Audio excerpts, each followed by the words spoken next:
Hey guys, this is Professor Janacek. I want to go over some examples working with dot product of vectors. So let's start with a couple of vectors. We'll let u equal the vector 10, 5 and v equal the vector 2, 6. I have graphed those. Just so you can see, here is u, vector u, 10, 5, and vector v is over on the other side, so that's 2, 6. So, and that's just for information in case we need it, so we recognize that the angle between them, of course this would be the theta, angle between them is an acute angle. Alright, so let's try number 1. Let's take u and dot it with v. So u dot v, remember how to find the dot product, not too difficult. You simply take the product of the first components of each vector and add to it the components, the product of the second components. Of course, these are both in R2 space, so we don't have to worry about those third components. Do that multiplication and addition, and looks like we end up with 50. Not too bad. How about v dotted with v? Yes, you can dot a vector with itself. We end up with, let's see, 2 times 2 plus 6 times 6, which is 40. All right, this is pretty good. How about the magnitude of a vector? How do you find the magnitude of the vector? Well, it's the square root of the first component squared plus the second component squared. Of course, we are in R2 space, so again, we don't have to worry about that third component. So in this case, we get the square root of 10 squared plus 5 squared. That is the square root of 125. We can simplify that. 125 simplifies to, what is that, 5 square root of 5? All right, how about the magnitude of vector v? All right, well, similarly, you should be able to work this one without me. Similarly, though, square root of the first component squared plus the second component squared. So it's the square root of 2 squared plus 6 squared. Oh, you probably already have an answer for this. It's the square root of 40, which we can also simplify that. It's 2 square root of 10. So not too bad on those magnitudes. Well done. How about the angle between the two vectors? Now this we have to remember.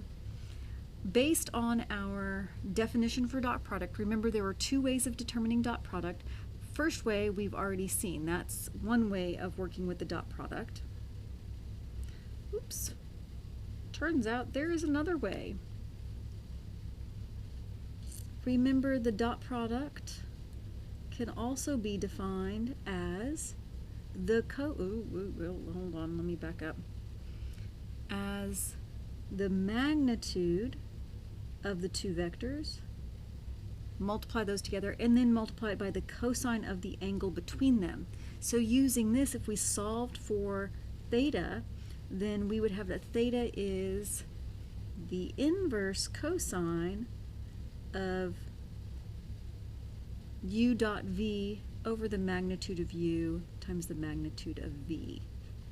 And so that's what we're going to use here. So we've got theta is the inverse cosine of u dot v we already have from example 1. And from example 3 we have the magnitude of u. And from example 4 we have the magnitude of v. Well, how lucky are we to have already worked through all of those. And so let's see, we can simplify this plenty. That's 50 over 10 square root of 50. But let's see, square root of 50, I can simplify that even more.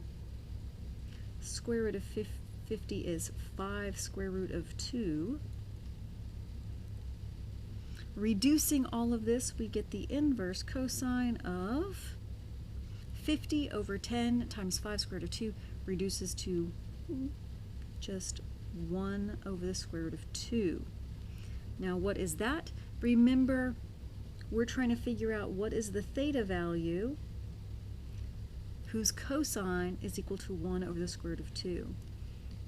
Quickly looking at our right triangles,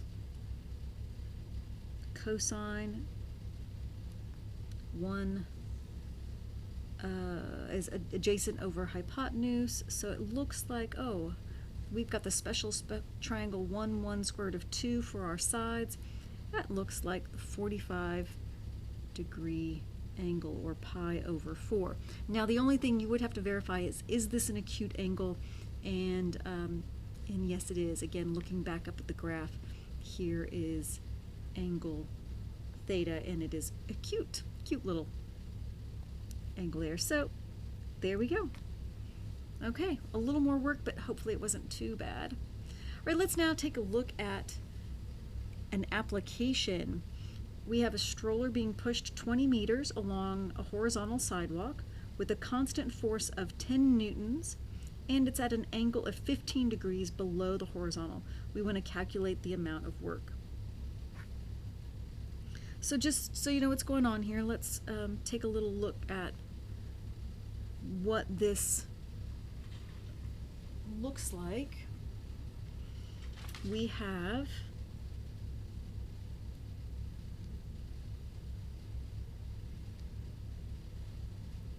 our force is 10 newtons, and that's 15 degrees below the horizontal, which means it's going to be a negative 15. All right, so let's see here. And so this by the way, we'll call that F. Force F is 10 newtons. And so this is our vector. That's what that one looks like. But we also have that it's being pushed 20 meters along the horizontal. Now this one's a little easier. This is our displacement, by the way. And this one, because it's along the horizontal, it's much easier to see. It's simply the vector 20, 0. So that one was a little easier to work with. Because it's along the horizontal, I can simply get its x and y components. However, the force F, I'm going to have to do a little more work with. But before I do that, let me also make note of course, the angle between them.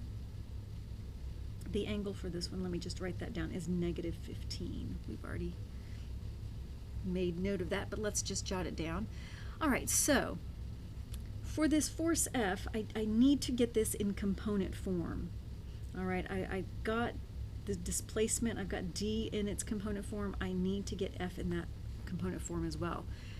All right, so how do we do that? Well, let's take a look. Remember that X is the magnitude, which is 10, times the cosine of the angle.